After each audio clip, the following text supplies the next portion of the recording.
ever notice when it comes to getting paid for stuff, whether it be through money or pleasure, people are always like, we need to make this bigger and better. Let's continually raise the quality of this product. Let's try to be the best we can possibly be. Let's strive for greatness. But then when it comes to living out your life out of love for God, which results in an eternal reward, the attitude all of a sudden changes to this.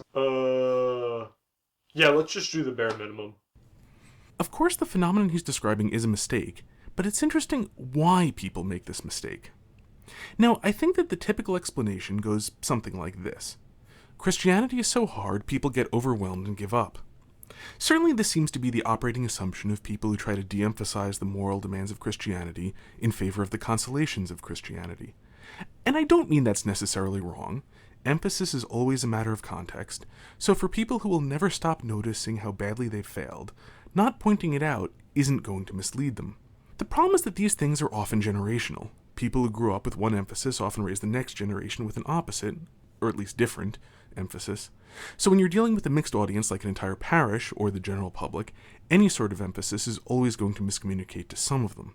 It's just one of the downsides of living in a fallen world. But this isn't the origin of the behavior. I think this behavior comes from people massively overvaluing the culture in which they've been raised. And I don't mean just arts and entertainment. They matter, but I think that caring too much about the good opinion of the people one lives and works with contributes a lot more to this. Here in America, and I believe in most of the West, we live among people who believe fundamentally different things from us. One of the benefits of being Catholic is that we don't believe that means that everyone else is necessarily going to hell, but it is at least inescapable that being wrong does make being good harder. And many, if not most, of the other people we live with do believe this means that the rest of us are going to hell.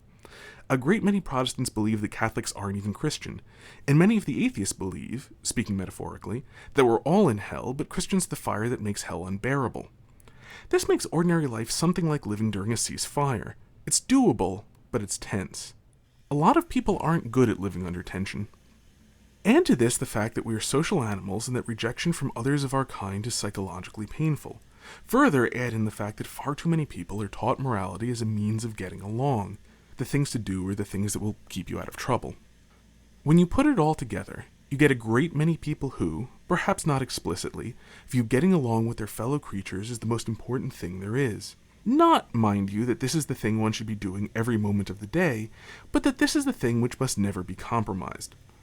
This provides a great deal of the motivation for religion being a purely private affair. People can't be offended by what they can't see, but it also explains the phenomenon the Catholic Apologist was talking about. The easiest, secular, way to deal with this demand to accept and get along with everyone is to take a sort of agnostic view towards every belief held by everybody.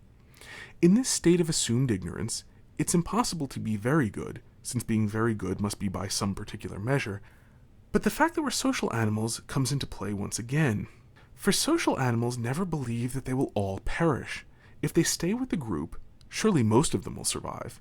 Watch any nature show about herd animals, and you'll quickly learn that the trick to surviving is to be at the center of the herd, or the shoal, or whatever the group is called. So when it comes to eternal life, they are certain that not everyone will go to hell.